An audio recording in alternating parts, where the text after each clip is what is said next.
अचानक अयोध्या में प्रकट हुआ त्रेता युग का साक्षात पुष्पक विमान। और आखिर कैसे हुआ ये अजूबा जिसे देख पूरी दुनिया हैरान। प्राण प्रतिष्ठा से पहले हुआ भगवान राम का अनोखा पलटवार अयोध्या में देखने को मिला। कलयुग का सबसे बड़ा चमत्कार। दोस्तों, राम की नगरी अयोध्या ऐसे कई ऐतिहासिक रहस्यों की गवाह रही है जिसने वैज्ञानिकों को भी सोचने के लिए मजबूर कर दिया हो। और ऐसा ही कुछ फिलहाल में देखने को मिला है। बताया जा रहा है कि अयोध्या राम मंदिर में रात के समय पुष्पक विमान साक्षात प्रकट हुआ था और इसी विमान में भगवान राम सवार होकर अयोध्या आए थे। दोस्तों, अयोध्या राम मंदिर की प्राण प्रतिष्ठा को लेकर तैयारियां जोरों शोरों से जारी है। 22 जनवरी को पीएम मोदी की मौजूदगी में रामलला विराजमान होने वाले हैं। बता दें कि राम मंदिर लगभग पूरी तरह तैयार हो गया है। राम मंदिर को बनाने में लोहा और सीमेंट का इस्तेमाल बिल्कुल भी नहीं किया गया। इस मंदिर को सिर्फ पत्थरों से बनाया गया है जिन्हें टेक्नोलॉजी की मदद से फिट किया गया है। बता दें कि राम मंदिर लगभग 80% बनकर तैयार हो चुका है और 22 जनवरी को इसकी प्राण प्रतिष्ठा होने वाली है। लेकिन दोस्तों, इससे पहले यहाँ पर कुछ ऐसा चमत्कार सामने आया है जिसे देखकर आप भी दंग रह जाएंगे। तो दोस्तों, आखिर राम मंदिर में ऐसा कौन सा चमत्कार हुआ जिसे देखकर पूरा देश हैरान है? आखिर ऐसा क्या हुआ उस रात को और आखिर क्या है पुष्पक विमान का पूरा रहस्य? जानेंगे आज एक इस वीडियो में। बस बने रहिए वीडियो के एंड तक और कमेंट में जय श्री राम लिखना बिल्कुल मत भूलिएगा। दोस्तों, वैसे तो रामलला अपनी नगरी अयोध्या में 22 जनवरी को विराजमान होने वाले हैं, लेकिन दोस्तों, राम मंदिर निर्माण के दौरान एक मजदूर के अकॉर्डिंग 10 जनवरी की रात भगवान राम अपनी नगरी अयोध्या में आ चुके हैं। दरअसल इस मजदूर के अकॉर्डिंग 10 जनवरी की रात अयोध्या राम मंदिर में उसे मंदिर के अंदर कोई चमकीली चीज दिखाई दी और जैसे ही वो उसके पास गया तो उसे साक्षात एक विमान दिखाई पड़ा जिसे कोई भी कंट्रोल नहीं कर रहा था। इसका आकार मोर के जैसा था और इसका तेज बहुत ज्यादा था जिसे कोई भी सामान्य इंसान अपनी आंखों से नहीं देख सकता।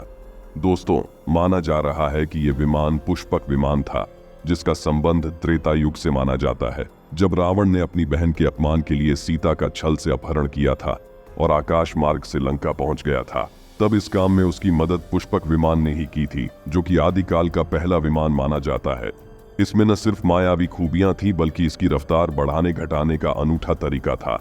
ये न सिर्फ एक सामान्य विमान की तरह उड़ सकता था बल्कि आज के आधुनिक लड़ाकू विमानों की तरह असलहों से लैस होकर युद्ध भूमि में दुश्मनों को मार भी सकता था। दोस्तों, यूं तो रावण के पास कई लड़ाकू विमान थे, लेकिन पुष्पक विमान को खुद भगवान विश्वकर्मा ने बनाया था। हालांकि कुछ लोग पुष्पक का निर्माता भगवान ब्रह्मा को मानते हैं, जिन्होंने इसे कुबेर को भेंट किया था और कुबेर से इसे रावण ने छीन लिया था।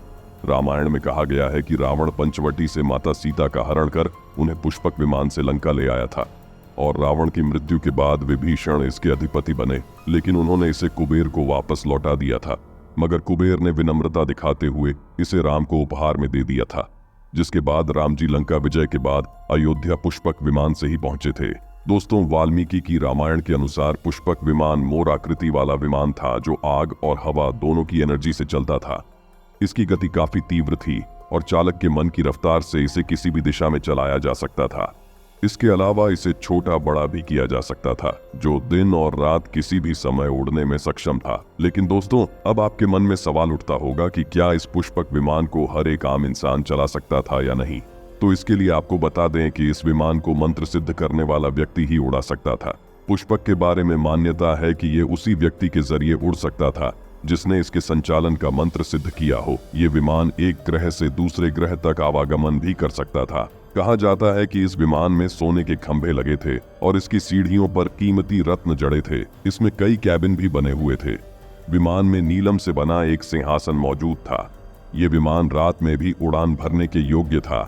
पुष्पक विमान को मंत्रों द्वारा सिद्ध किया गया था, तब चालक उन मंत्रों का जाप करता था और तब ये विमान उड़ान भरता था। दोस्तों, पुष्पक विमान एक लड़ाकू विमान की तरह ही था, जिसके संबंध में जानकारी रामायण के 7वें अध्याय में मिलती है। यह विमान वायु और अग्नि की ऊर्जा से उड़ान भरता था।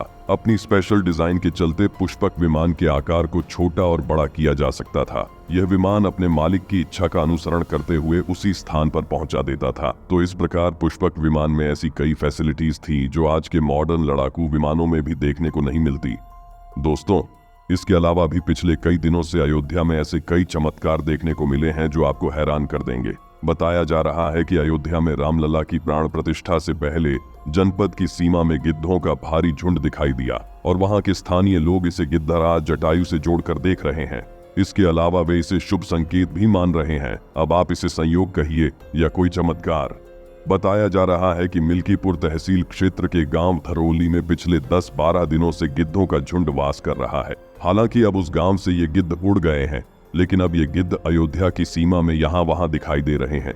गांव वालों ने बताया कि जब अयोध्या में श्री रामलला की प्राण प्रतिष्ठा हो रही है और उनका भव्य राम मंदिर के अंदर प्रवेश हो रहा है, तो प्रभु श्री राम के सहयोगी रहे जटायु कहां पीछे रहने वाले हैं। वे भी इस शुभ घड़ी में अयोध्या आए हुए हैं। इसके अलावा गांव वालों का कहना है कि पिछले 20 वर्षों से हम लोगों ने इस इलाके में गिद्ध नहीं देखे। अब जब राम मंदिर बन रहा है तो इस गाँव में लगभग 50 की संख्या में गिद्ध आकाश में उड़ते हुए दिखाई दे रहे हैं।